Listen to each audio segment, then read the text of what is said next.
Are you among those that dislikes the shield and melee mechanics in the new Doom game? Do you want to beat the game just like the old titles? Well, you're in luck, because today I will answer the question, can you beat Doom the Dark Ages without using melee or shield once? Here are the rules for the run. Shield and melee use against enemies is prohibited. Shield use for exploration and traversal is allowed, since if I don't use it, I'm literally gonna get stuck 3 minutes into the run.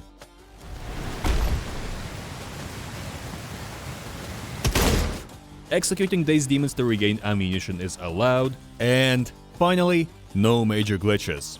So, without further ado, let's get into the run.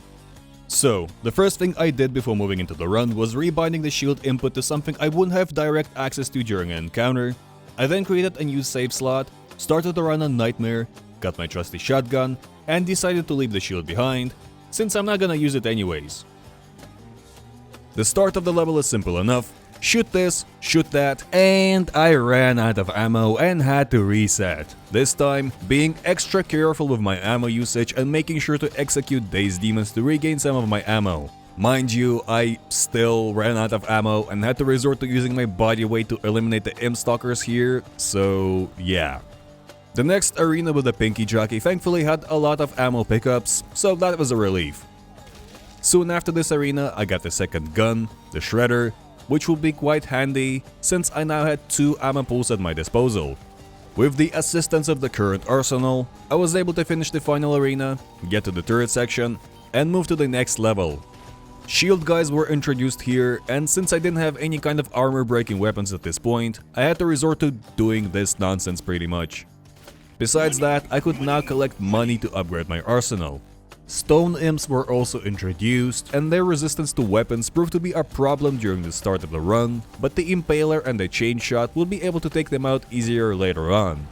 I then got the third ammo pool in the form of the Plasma Rifle, which will become my most favorite weapon by the end of the run. Its upgrades make this gun into an absolute S-tier weapon.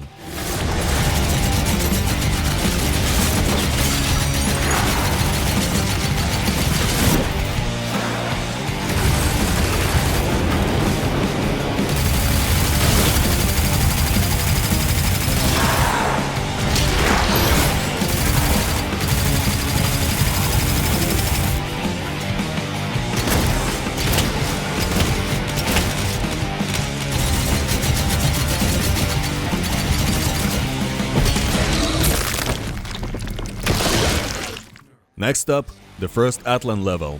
Not much you can say about it, these can be completed rather easily, so let's move ahead to the next level. That hands me the Pulverizer. This weapon is designed for handling large hordes of fodder enemies, but during normal gameplay, it is outshined by the shield that does essentially the same thing, but better. But since I don't have access to the shield, the Pulverizer's utility is much appreciated.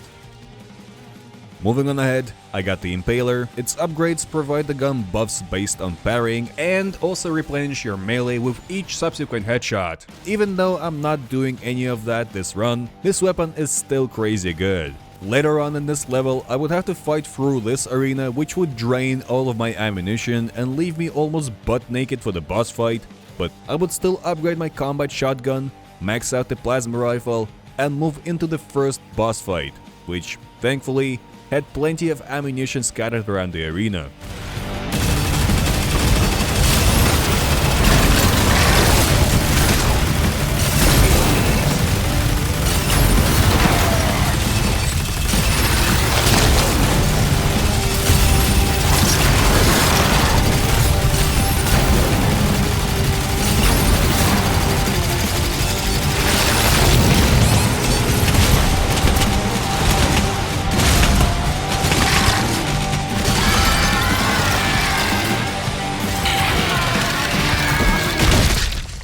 Dragon levels are much the same as the Atlan levels, there's little deviation compared to regular gameplay, the objectives are more or less the same. This level also gave me access to 2 more weapons, the Super Shotgun and the Cycler.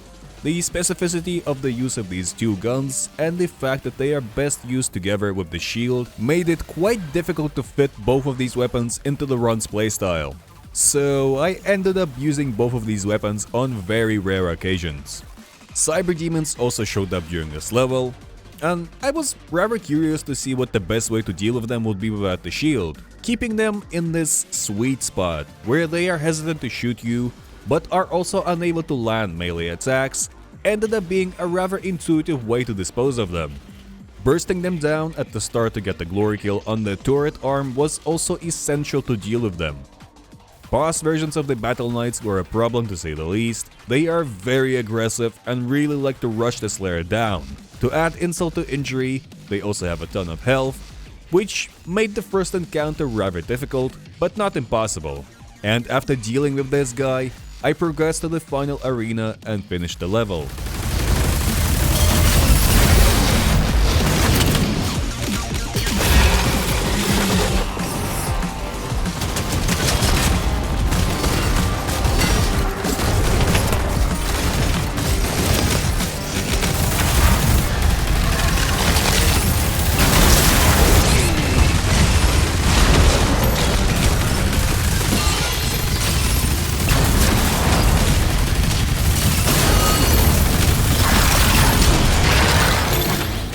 The next level, Siege, had a lot of shield guys and armored enemies, which prompted me to rush towards acquiring the chain shot. This gun will serve as the main armor breaker for this build moving forward. I immediately had it upgraded as far as I could, and got to test it out on Miss Vagary here. I like your cut, G. Gotta say, I was rather concerned with the Hell Tanks before heading into this run, but turns out, they can be damaged by the Slayer's weapons, and the Skull Crusher is particularly effective against these things.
Alright, with the level done, I moved on to the next chapter, which was rather short.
The Abyssal Forest was rather uneventful, but I do have to highlight a small thing that could be useful for higher difficulties.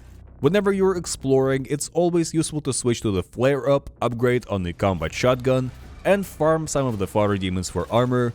It's a small thing, but could mean the difference between life and death.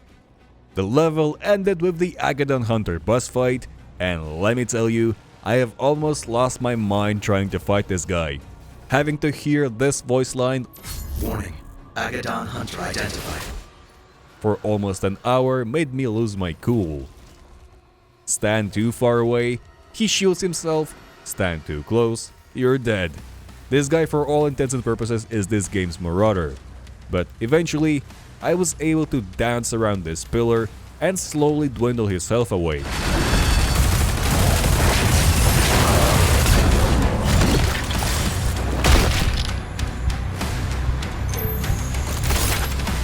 The chapter after that gave me access to a Wravestone, which I immediately used on the plasma rifle. And oh look, another Agadon Hunter. Love it.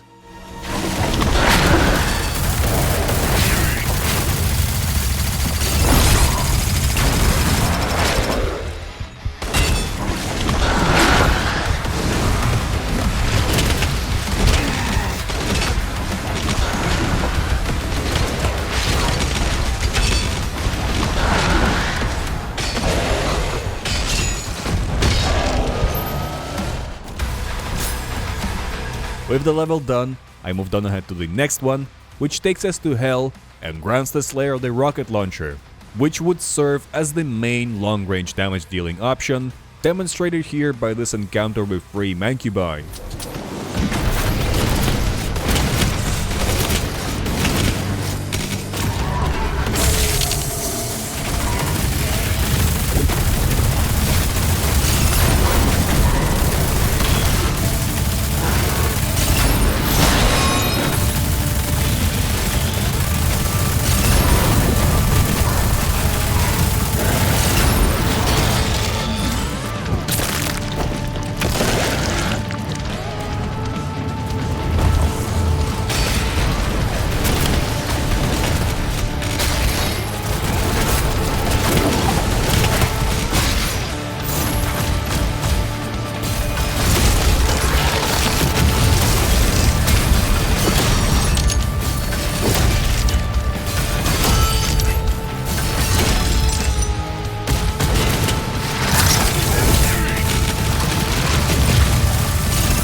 Having dealt with most of the arenas, I got another Wravestone, maxed out the upgrades on my combat shotgun, and upgraded the rocket launcher. While the first upgrade is largely meaningless for this run, the second one, Blood Sacrifice, is really good.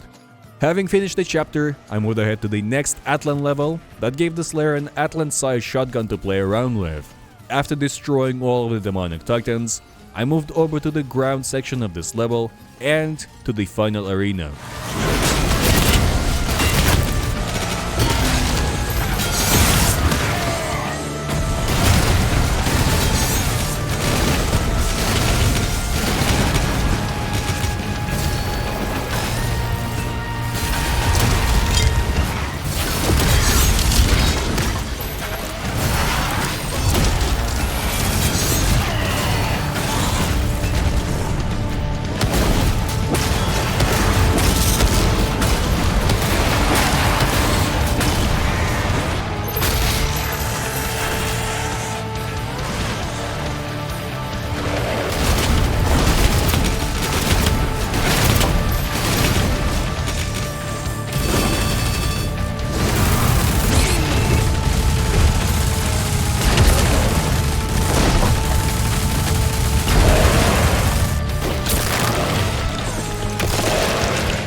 The level after this one gave me the final and one of the most powerful weapons in this game, the Ravager, which I would aim to upgrade immediately. I got the secret key and moved over to the arena containing another Wravestone, which was sadly guarded by another goddamned Agadon Hunter. Funnily enough, most if not all the arenas these guys are in contain some kind of geometry, like a pillar, which you can dance around to defeat them. After getting the Ravestone and fully maxing out the Ravager, I took to the skies and completed another dragon level, which had one of the most difficult and complex encounters during this run. This arena was really close to breaking me.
Even though I closed shut the jaws of Oblivion, the Goth body is taken away, and the Slayer rushes in to rescue her, as he should. So, since this build is pretty much complete, let's take a small break to talk a bit about the playstyle and the most essential weapons. For close range damage, we got the Plasma Rifle and the Ravager, which are going to be the main damage tools used on the big boys like the Cyber Demons, Agadon Hunters, and many others. The staples for long-range damage would be the Rocket Launcher and the Impaler. Their best use case would be against the upcoming Cosmic Barons, Cacodemons, Komodos, and stationary demons like Mancubi and Cyber Demons. And finally, for utility, we got the Combat Shotgun, Chain Shot, and the Pulverizer. The Combat Shotgun would of course replenish my armor, the Chain Shot would break enemy armor, and the Pulverizer will help clean up fodder demons.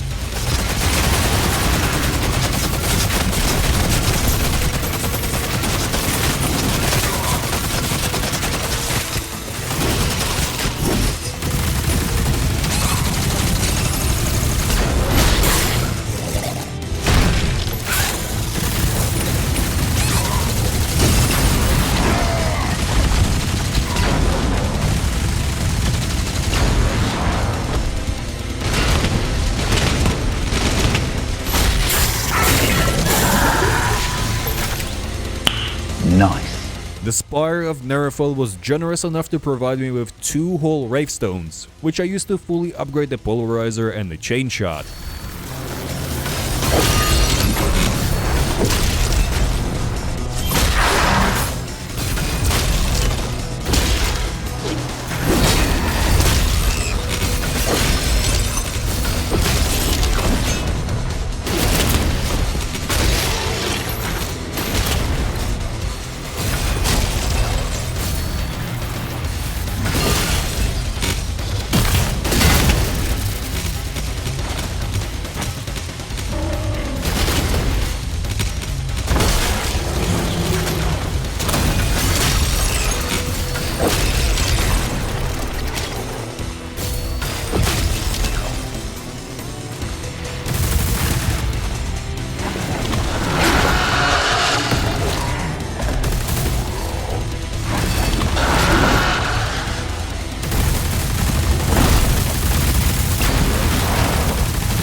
Near the end of the level, I finally got the BFC, which I would use as a big FU to certain encounters, specifically with the Agadan Hunters and some of the encounters featuring multiple super heavy demons.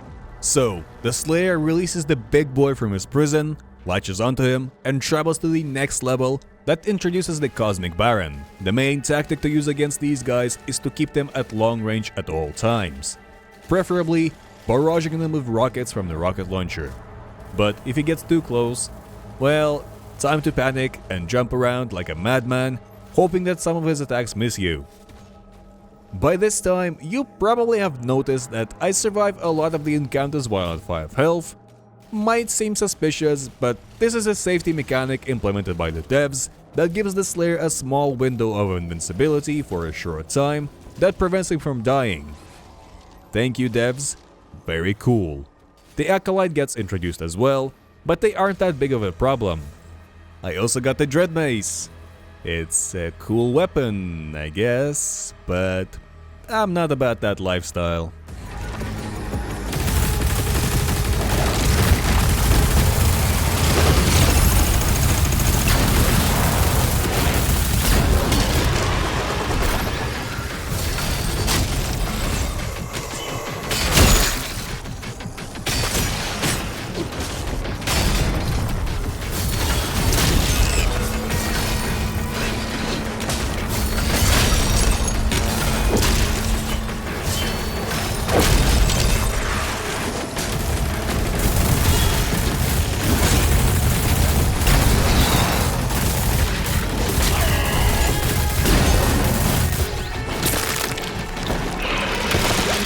The main objective of the next level is to collect 2 squid-shaped relics, and in between all of those, I also incinerated a leader Agadan Hunter and survived this arena.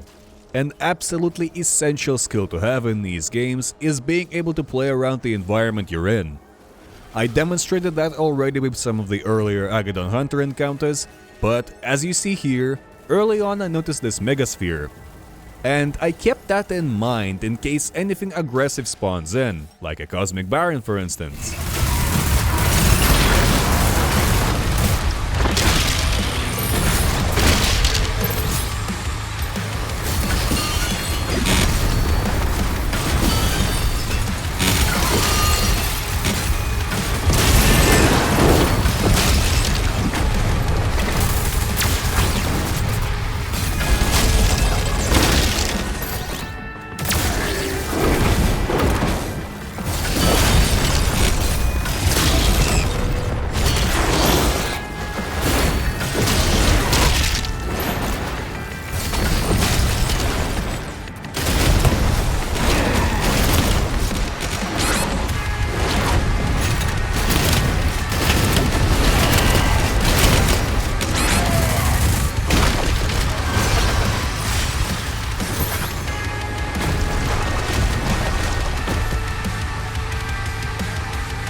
This arena was really fun, and after finishing it, I moved on to an equally as fun arena with 2 vagaries in the next level.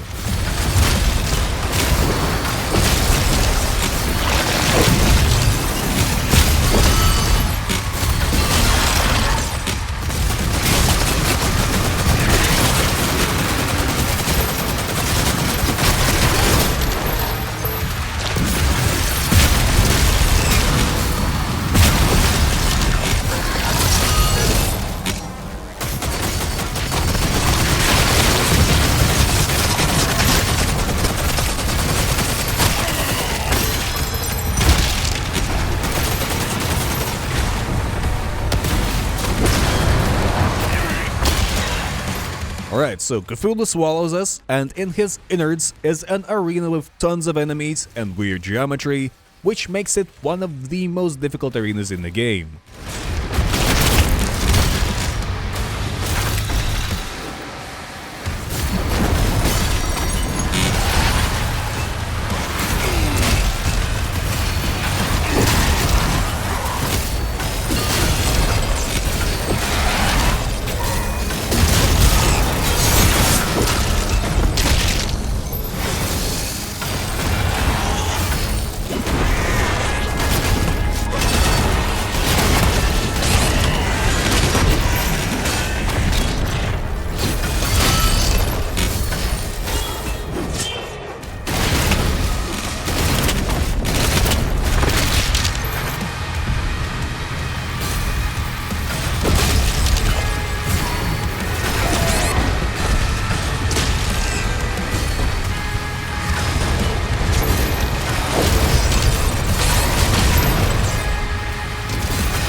Alright, after busting Cthulhu's nuts, I escaped and finished the level after this arena.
At the end of the level, the Slayer is defeated, but he manages to escape captivity and traverses the first circle of hell to get back into the real world.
The Slayer is resurrected and fights the demons in the next level, which had another difficult arena.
The level ends with the Creedmaker boss fight. I died during this one a lot, and to my surprise, he actually has voice lines for when he defeats you. Take a listen. Oh, thank the Khan. Incinerate the body immediately. You pass now into the next world at peace. I think I single-handedly boosted his win rate by a massive amount. The guys over at id Software may be really confused seeing how one guy managed to die like 20 times to this boss's phase 1, but yeah.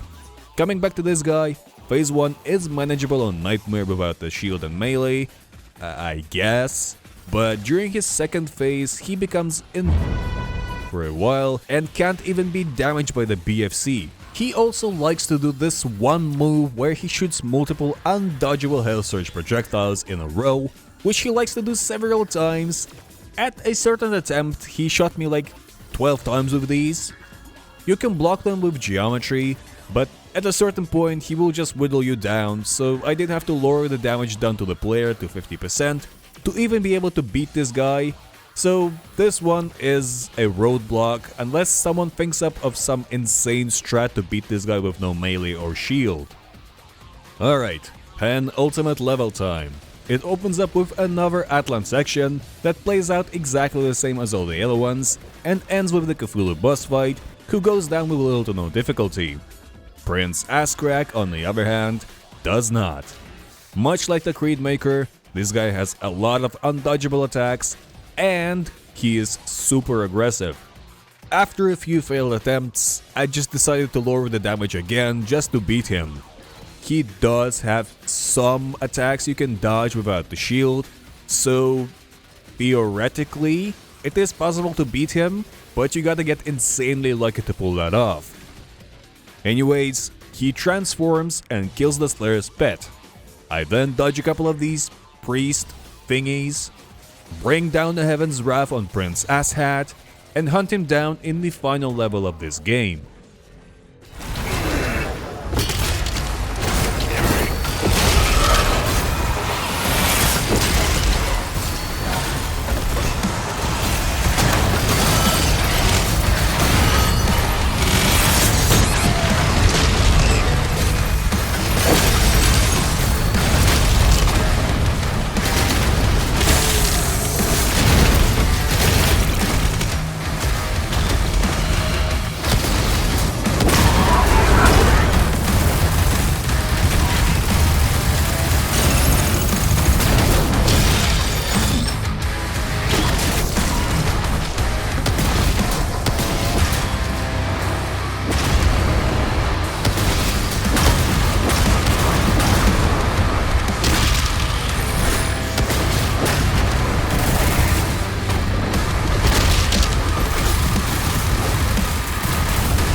Surprisingly enough, the final boss can be completed on Nightmare with no shield or melee.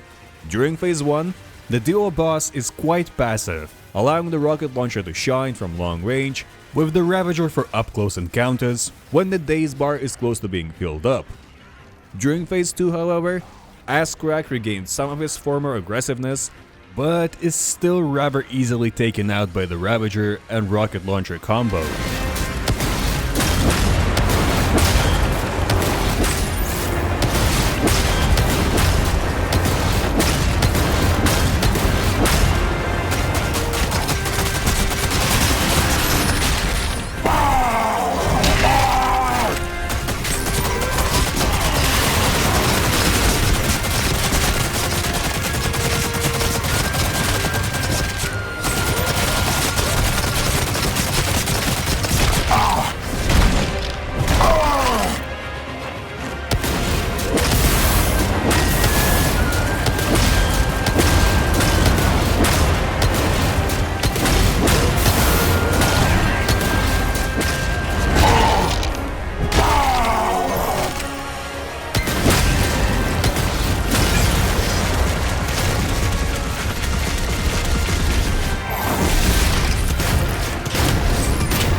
And that is how I was able to beat Doom the Dark Ages without melee or shield.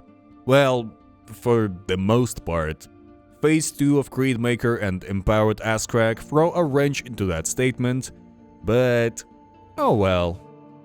As opposed to the previous challenge run I've done, I'd say that gun only is only for when you are extremely bored. It's really hard on you and quite unfair at times, so I'd probably stay away from it. But regardless, these two challenge runs really highlighted a lot of great approaches for the game, which will be insanely helpful during my Ultra Nightmare runs. Thank you everybody for watching, have a good one, peace.